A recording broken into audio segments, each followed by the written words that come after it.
Everybody, welcome back to Luke Part 1, Lesson 10. This is actually video number 4. It says 3 right there, but it's the fourth one. And so we're going to cover the entire 14th chapter in one video right here, so bear with me because it's going to be a little bit longer, but not much. I want to do that because it's a flow that we're seeing that's occurring right here, what the Lord was saying of how we're to relate and what we're supposed to do. Jesus is eating in the Pharisees' house on the Sabbath day. Pharisee invited him over for lunch, so he goes. Well, there's a gathering of people around there. Jesus looks up, and immediately right there was a man with dropsy. He was sitting there, a man that was physically sick. I think it's pretty obvious this is a setup from the Pharisees' part, because normally somebody who was ill and infirm in this way, the Pharisee would not be anywhere around, much less in the house, right? So they were trying to set Jesus up on this. Jesus sees him right there, thinks nothing of it, says, I'm not going to play along with this game, and he heals him. Well, at that time, he started telling some parables because, he had just forthrightly healed this guy on the Sabbath day. And so he told all the guests that were gathered around, he'd seen what was going on. He said, don't take the place of honor. Humble yourself and do not exalt yourself.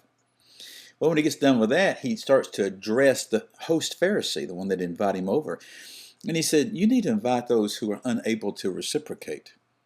The poor, the crippled, the lame, the blind.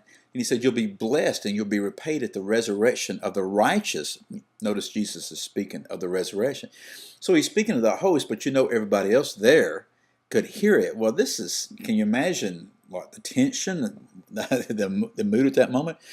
Well, someone says, well, blessed are those who eat bread in the kingdom of heaven. Don't you love people who attempt to wax eloquent in theological issues? And Jesus, was just going, let me tell you, it's going to be a big banquet. And he gives this story about a big banquet and about inviting people. But you read the account, you did your homework, and there were 3 different sets of people. So I'd love to come, but I'm busy doing this. I bought some land, just got a new wife, got some cows, this kind of stuff. And so they would not come. Well, then it was the master said, well, go out and invite the poor, the crippled, the lame, and the blind. Notice the lame and the blind. Notice how it was the same type of thing that was said earlier. They invited them, and there was still room. And he says, now go out to the highways. Go out and compel, I love that phrase, go out and compel the people to come in because I want my house full. What this is a picture of is that all of Israel is invited, but Israel had rejected, particularly led by the religious people.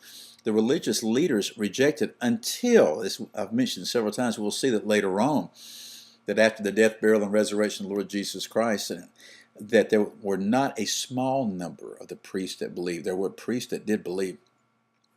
The Jewish people, some accepted, but not all. But as a nation, they rejected Jesus when he came the first time. Then the last portion of what we looked at in the homework was what Jesus was speaking of was really the cost of discipleship, what it means. And he used that word hate. And the word hate, it means hate. But it has to do with a degree of love, that there is no other superior relationship within your life, whether it be child, grandchild, spouse, mother, father, whatever.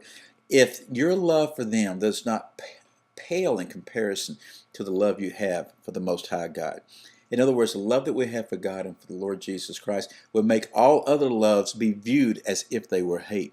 And then he says, evidence that you are a true disciple is that you will bear much fruit.